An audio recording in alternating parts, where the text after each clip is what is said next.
Hi, a good day to all of you. Welcome back to my channel, Chief Engineers Tea Time Talk. It's a great pleasure for me to invite you for this new video, and it also gives me opportunity to thank you wholeheartedly for all the support and encouragement and suggestions which I receive from each one of you. The topic for today is going to be about fitment of a propeller, rather dismantling and mounting of the propeller. It's a short video, and we'll look at the nuances and try to grasp the concepts involved with the mounting and dismounting of the propeller. If you really liked my previous videos and you are still not subscribed to this channel, please do not forget to like, subscribe, comment and suggest on the video itself. Thanks a lot. Happy watching.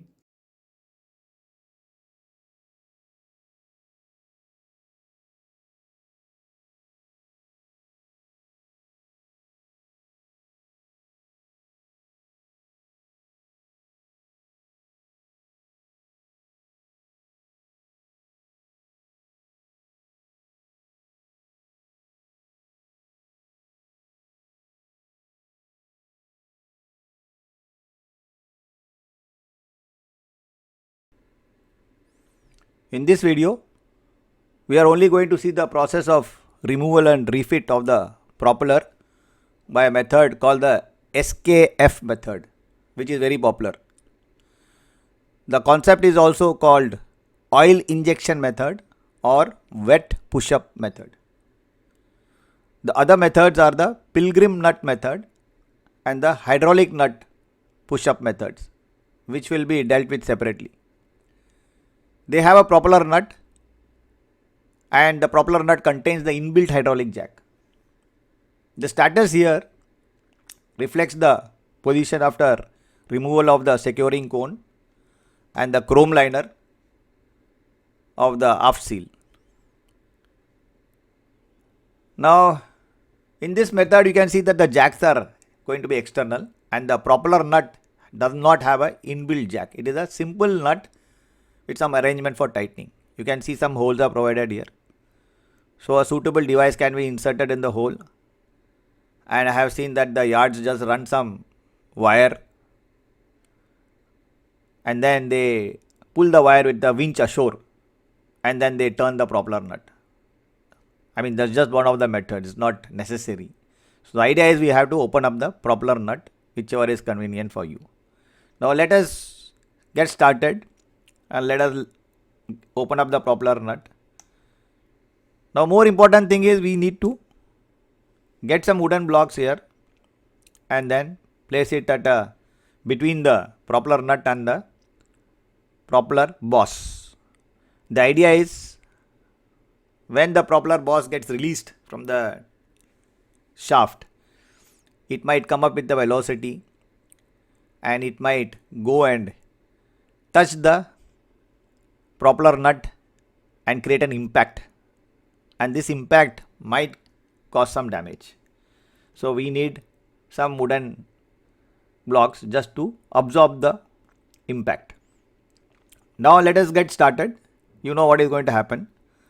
When we start the pumping arrangement, after I open this valve, the oil is going to get injected in this interference surface, and at one particular pressure, the propeller boss will get released, and that's exactly what we are going to see. So let us open up the valve. The valve is open, and as soon as the pump starts, you see pumping has started. See, the pressure is just going up. You see, pressure is slowly increasing, and this oil is going into the interference space, and at one particular pressure,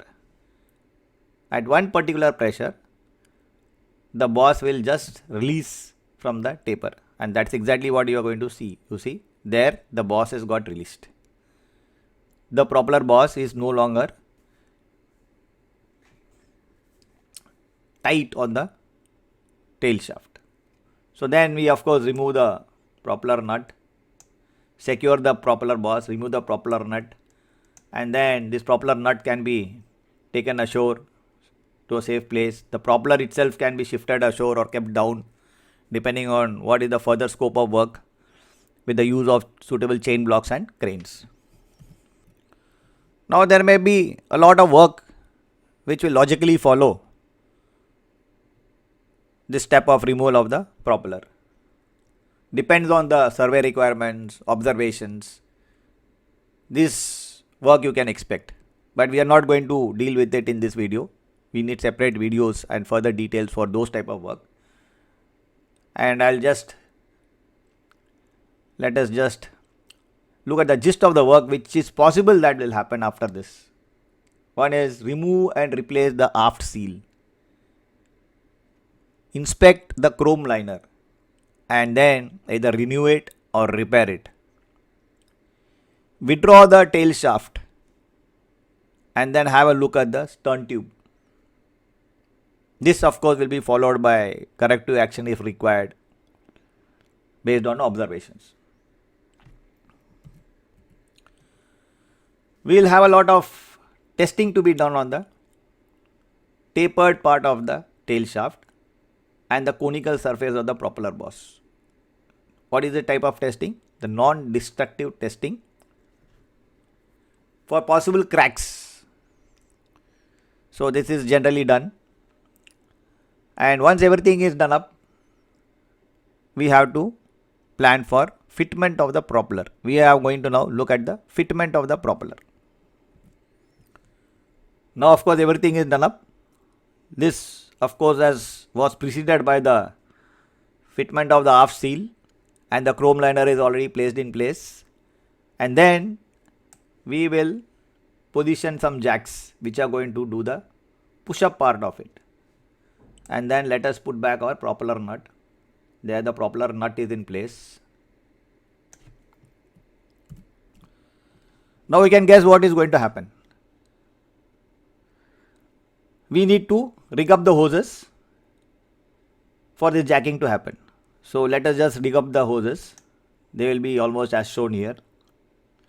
So you can see that the hydraulic oil coming out of the pump is going to come to the jack ring, the way you want to call it, and the jacks will axially extend, thereby pushing the propeller boss on the tapered part of the tail shaft. And remember, we are going to keep the valve shut in the beginning, and this part of the process we are going to call it as a dry fit. Dry fit. Why? Because I am still not going to inject the oil till the propeller has traveled a particular distance as recommended by the maker.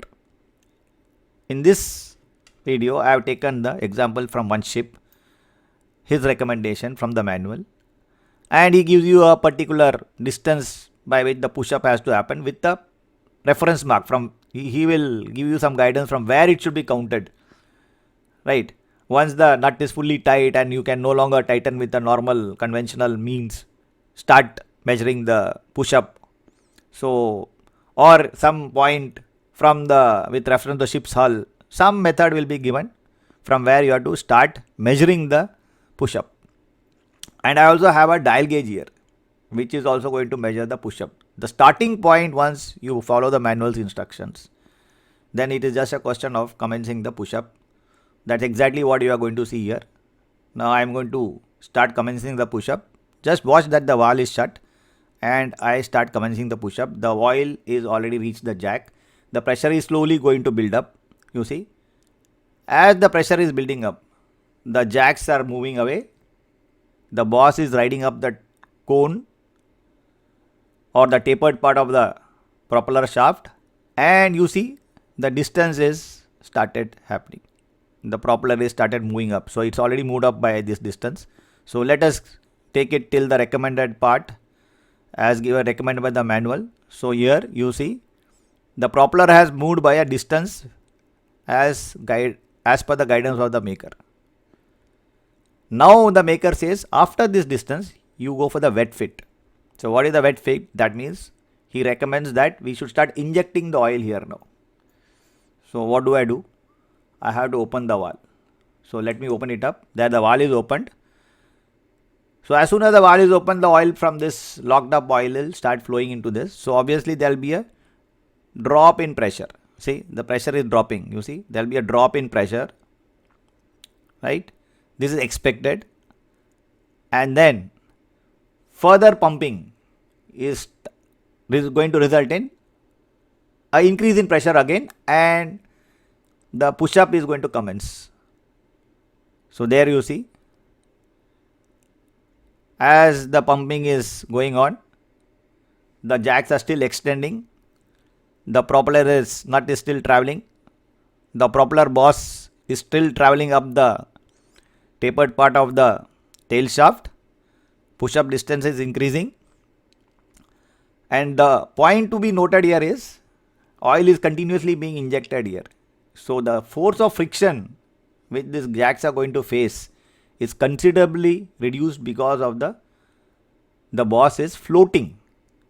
See, you have a nice layer of oil between the boss and the tail shaft. So that means the forces of friction have reduced quite a lot. So let us push it up to the full distance. You see the dial gauge is deflecting, and then we reach the place where the maker has said this is the recommended travel of the boss on the tapered part of the cone to get the interference fit required for the transmission of the torque produced by the engine. Once the recommended push-up is achieved, we can release the pressure, stop the pump, release the pressure, and more or less the push-up part is complete. Now, points to ponder. The distance of the push-up is the main parameter for mounting a propeller. The distance of the push-up determines the interference fit achieved and hence the ability to transmit a particular torque without slipping of the propeller boss on the shaft. Some ships may have a jack ring provided by the maker. In that case, the push-up pressures may be given. I'll just show you the next slide. I'll just show you one clipping of from one particular ship's manual where you can afford to look at the pressure and say, oh, I have got the correct push-up. The push-up distances will also vary as per the temperature. Normally, the recommended standard is taken as 35 degrees, the push-up for 35 degrees, and at different temperatures, the different push-ups lengths are specified in the manual. In this slide, we can see the propeller push-up done entirely dryly. Again, the defining parameter is the push-up distance. In this ship, the propeller nut has an inbuilt hydraulic jack. Hence, the area of the hydraulic piston on which the oil pressure is acting is defined and known.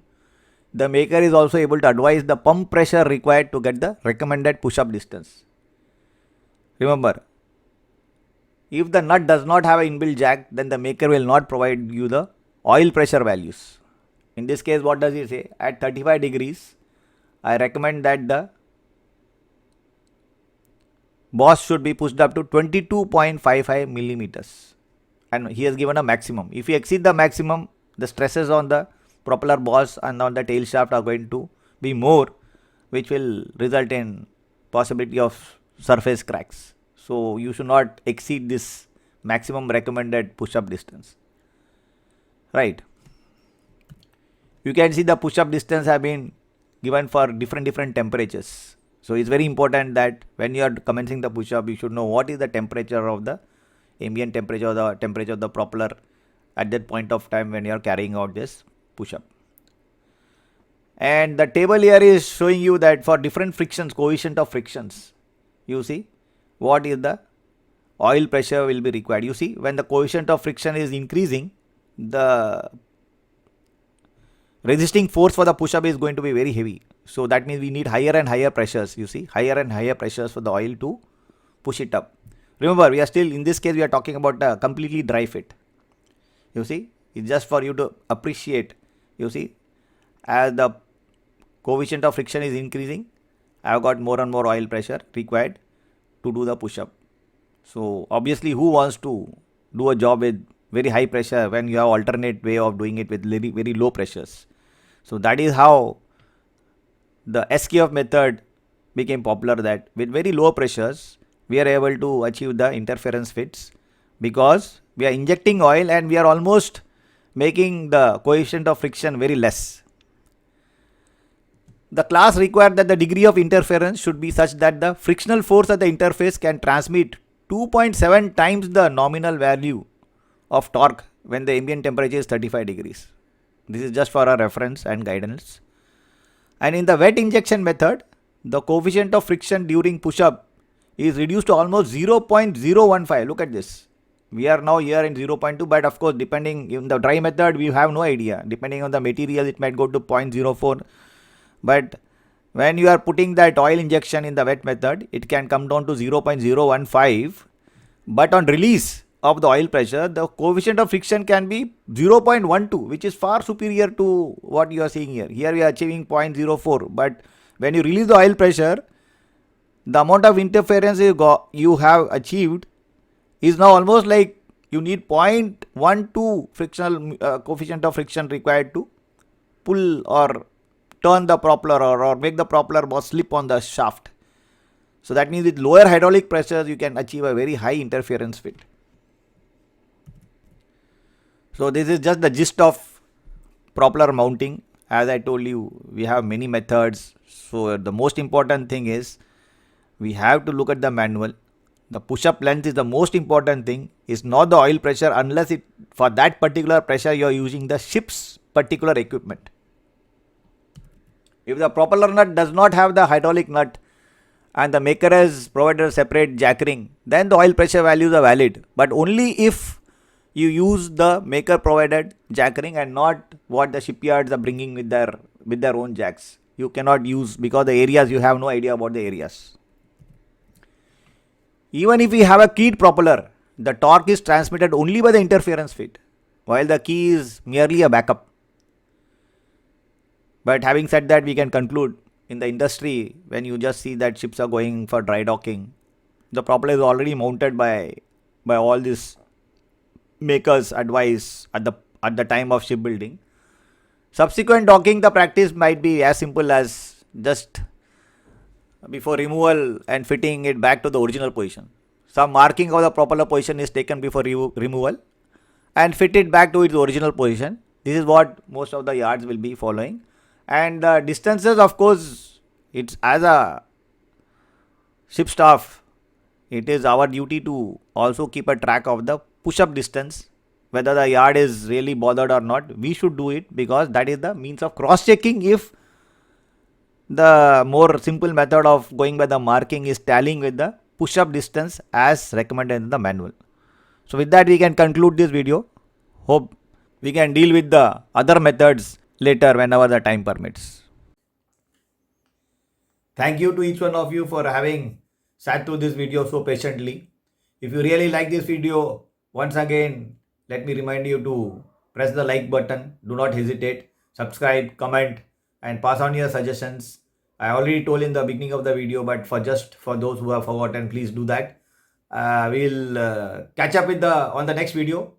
So far, take care. For all the people who are going for exams, all the best. I hope my videos are helping you, and some of you have been gracious enough to say so that it helped you for preparing for your exams, and I'm very, very happy about that. And for people who are sailing on board, safe sailing, happy sailing. Take care.